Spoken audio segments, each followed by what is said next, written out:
ప్రజలు కూడా అదే అదే అదే కాన్స్టిట్యున్సీలో ఇంచుమించుగా అదే కాన్స్టిట్యున్సీలో ఇది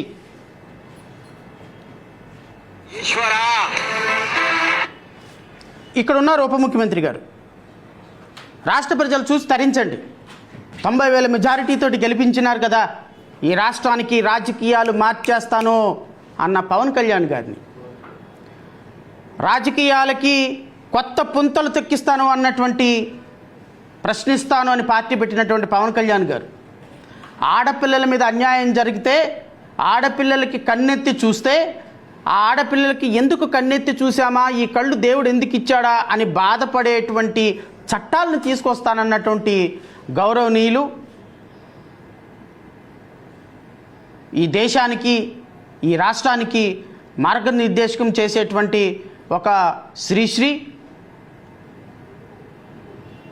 ఒక చెగోవీర, ఒక అభినవ అంబేద్కర్, అభినవ పూలే, మార్గదర్శకమైన జాతిపిత మహాత్మా గాంధీ, అన్ని షేడ్లు ఈయనలో ఉన్నాయిలేండి. ఒకటేందుకు ఒక మహానుభావుడు గురించి చెప్తే మళ్ళీ ఫీల్ అవుతారు మిగతా మహానుభావులు. ఈ దేశంలో ఉన్న మహానుభావులు పుట్టిన వాళ్ళు, పుట్టాల్సిన వాళ్ళు, పుట్టిపోయిన వాళ్ళు, వీళ్ళందరినీ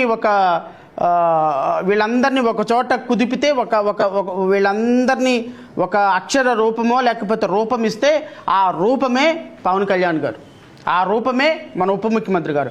ఇంత జరుగుతుంటే రాష్ట్రంలో, ఇన్ని జరుగుతుంటే రాష్ట్రంలో మా ఉప ముఖ్యమంత్రి గారు ఎలివేషన్స్, మా ఉప ముఖ్యమంత్రి గారి మీద వాళ్ళు మాట్లాడేటువంటి అభిమానులు మాట్లాడుకునేటువంటి మాటలు రాష్ట్ర ప్రజలకు వినిపిస్తా. ఈయన 5.5 కోట్ల మందికి ఉప ముఖ్యమంత్రి అండి. 5.5 కోట్ల మంది కట్టేటువంటి డబ్బుల్లో నుంచి ఈయన ప్రత్యేకమైన హెలికాప్టర్లు, 5.5 కోట్ల మంది కట్టేటువంటి పన్నుల్లో నుంచి ఈయనకి 100 మందితోటి సెక్యూరిటీ, ఇంత ఇస్తుంటే, ఇంత హోదా ఇస్తుంటే ఈయన ఏం పని చేస్తున్నాడో చెప్పనా? మీ పిఠాపురం ప్రజలు, రాష్ట్ర ప్రజలు ఒక్కసారి కన్నులు విప్పారా చూడాలి. ఎందుకు అంటే ఇలాంటి వ్యక్తి రాజకీయాల్లోకి వచ్చి రాకముందు ఏమైంది, వచ్చిన తర్వాత ఏమైంది, డోర్ వేయకముందు ఏంటి, డోర్ వేసిన తర్వాత ఏంటి, కట్టను వేయకముందు ఏంటి, కట్టను వేసిన తర్వాత ఏంది, క్లాప్ కొట్టకముందు ఏంటి, క్లాప్ కొట్టిన తర్వాత ఏంది, షార్ట్ ఓకే అన్న తర్వాత ఏంది, షార్ట్ కట్ అన్న తర్వాత ఏంది, వీటికి డిఫరెన్స్ రాష్ట్ర ప్రజలు తెలుసుకోవాలి. ఫేస్ ఆఫ్ అంటారు. ముఖ్యమంత్రి ఉప ముఖ్యమంత్రి గారి ప్రెస్ ముందుకు వచ్చినప్పుడు, ప్రజల్లో ఉన్నప్పుడు, ప్రశ్నించేటప్పుడు, ఊగేటప్పుడు, తూగేటప్పుడు ఎలా ఉంటారు, కట్ షాట్ అన్న తర్వాత ఎలా ఉంటారు అనేది రాష్ట్ర ప్రజలు కూడా తెలుసుకోవాలి. ఇది గౌరవ ఉప ముఖ్యమంత్రి గారి యొక్క పరిస్థితి. ఎక్కడున్నారు ఈయన, ఎక్కడే జోగిరుతున్నారంటే ఇది.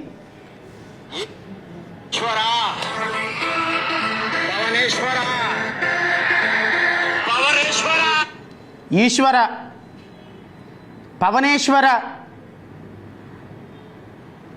ఈశ్వర విందాం, ఇదే విందాం. ఈశ్వర, పవనేశ్వర, పవరేశ్వర. సునామీ ఎదురుగా వచ్చి నిలబడితే ఎలా ఉంటుందో తెలుసా? తుఫాను వచ్చి తలుపులు తడుతుంటే ఎలా వినపడుతుందో తెలుసా? సునామీ ఎదురుగా వస్తే ఎలా ఉంటుందో తెలుసా? తుఫాను వచ్చి తలుపులు తడుతుంటే ఎలా వస్తుందో తెలుసా? ఏమండి, 2.5 సంవత్సరాల నుంచి మొన్న పాపం వరదలు వచ్చినాయి, బుడమేరు వరదలు కొంపతీసాయి. పవన్ కళ్యాణ్ పంపించిన వరదలే ఏంటి నాకు అర్థం కాలేదు. తుఫాను వస్తే ఎలా ఉంటుందో తెలుసా? సునామీ వచ్చి తలుపు ముందు నుంచుంటే ఎలా ఉంటుందో తెలుసా? ఎలివేషన్ చూడండి ఎలా ఉన్నాయో. ఈ ఎలివేషన్లకి వాస్తవాలకి ఏమైనా కంపారిజన్ ఉందా రాష్ట్ర ప్రజలు? నేను అడుగుతున్నా. ఈ ఎలివేషన్లు, అరే ఒక 6వ తరగతి పిల్లోడు నన్ను క్యాస్ట్ తోటి అబ్యూజ్ చేశాడని కొత్తపల్లిలో మాట్లాడుతుంటే కనీసం ఆ పిల్లోడికి భరోసా ఇవ్వలేని తుఫాను నీదొక తుఫానా? మీ జిల్లాలో ఒక గ్రామం మొత్తాన్ని దళితులుగా వెలివేస్తే వాళ్ళ దగ్గరికి వెళ్ళి వాళ్ళ కన్నీరు తొడవలేని నీ వరద, నీ వాన నీదొక వాన. అరే కన్నీళ్లు తొడవలేని నువ్వు తుఫాన్ అట్టయితావు, భరోసా ఇవ్వలేని నువ్వు సునామీ ఎట్లయితావు? నీ సినిమాలు, నీ ఎలివేషన్స్ రాష్ట్రంలో ప్రజలకి దేనికి ఉపయోగం అంటున్నా నేను. కూటికి గుడ్డకు కూడా రావయా నీ ఎలివేషన్సు? నీలాంటి వాడు ఉప ముఖ్యమంత్రి అయ్యి రాష్ట్రంలో ఎందుకు ఇంత బాధలు పడుతున్నాం ఎస్సీ ఎస్టీలు ఆలోచించమని కోరుతున్నా. ఒక్కసారి ఇంకా ఉన్నాయి వినండి.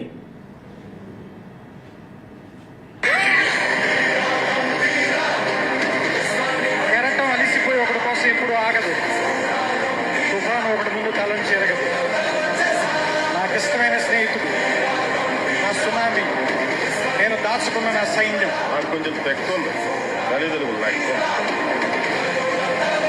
అప్పుడే అయిపోయింది అనుకో, ఇప్పుడే మొదలయ్యింది.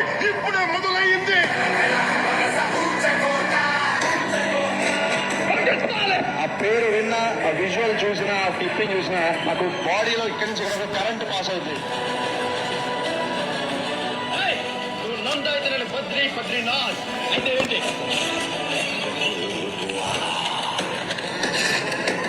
నేను సింహం అంటాడబ్బా, అది గడ్డం గీసుకోలేదు, నేను గీసుకోగలను, అంతే తేడా. మిగతా రాష్ట్ర ప్రజలు ఒక్కసారి అయోమయంలో పడి రాష్ట్ర ప్రజలు ఒక్కసారి ఆలోచించండి.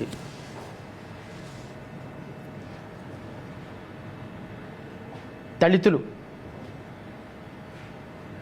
ఎస్పెషల్లీ ఎస్సీ ఎస్టీలు, బీసీలు, మైనార్టీ వర్గాల వాళ్ళు ఈరోజు రాష్ట్రంలో ఎంత దోపిడీకి దుర్మార్గానికి గురవుతుంటే ప్రజల తరపున మాట్లాడాల్సినటువంటి ప్రజాప్రతినిధులు, ఎమ్మెల్యేలు కావచ్చు, ముఖ్యమంత్రి కావచ్చు, మంత్రి కావచ్చు, ఉప ముఖ్యమంత్రి కావచ్చు, ఈ కూటమి ప్రభుత్వాన్ని తమ భుజస్కంధాల మీద తీసుకొచ్చినటువంటి, ఈ కూటమి ప్రభుత్వాన్ని తెచ్చుకున్నటువంటి రాష్ట్ర ప్రజలు ఈరోజు మీ ఎమ్మెల్యే ఏం మాట్లాడాడు ఈరోజు? రాష్ట్రంలో నా కాన్స్టిట్యున్సీలో అత్యధికంగా బెల్ట్ షాపులు ఉన్నాయి, అదనంగా 50 రూపాయలు లిక్కర్ మీద మీ ప్రభుత్వం వచ్చిన తర్వాత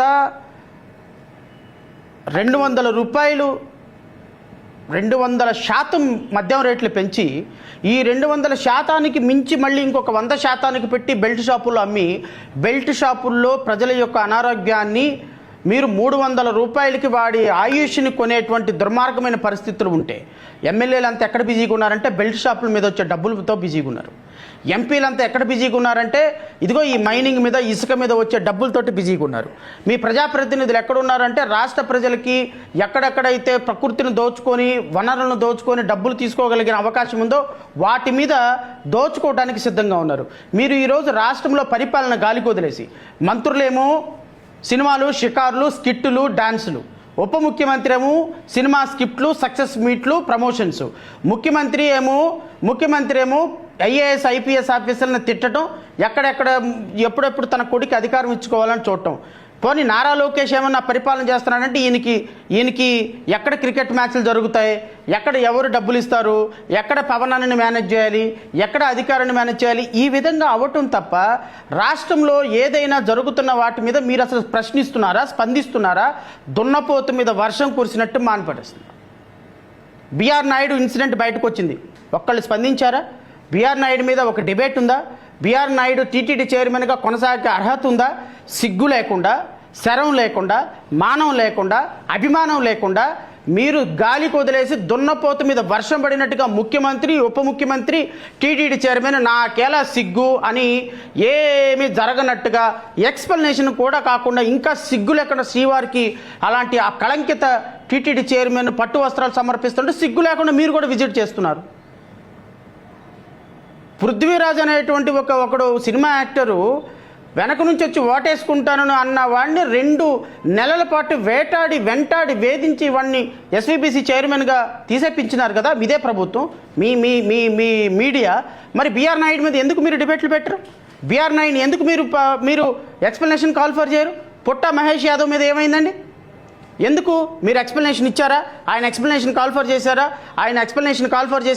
ఆయన మీద యాక్షన్ తీసుకున్నారా లేదా? ఎందుకు మాట్లాడరు మీరు? ఎందుకు మీ అధికారి మీ దేశ చరిత్రలో, పార్లమెంటు చరిత్రలో డ్రగ్గులు తీసుకున్నటువంటి ఏకైక ఎంపీగా ఉన్నటువంటి మీవాడు కొకైన్ తీసుకున్నాడని పాజిటివ్ వస్తే ఎందుకు సస్పెండ్ చేయరు? ఎందుకు మాట్లాడరు? ఎందుకు మీరు ఈ రోజు వరకు కోడూరులో ఉన్నటువంటి ఎమ్మెల్యే మీద జనసేన పార్టీ ఎందుకు యాక్షన్ తీసుకోదు? అమ్మాయిలను మోసం చేసి అమ్మాయిల దగ్గర డబ్బులు తీసుకొని రచ్చ చేసుకున్నటువంటి కిరణ్ రాయల్ ఏమో అధికార ప్రతినిధిగా కొనసాగుతాడా?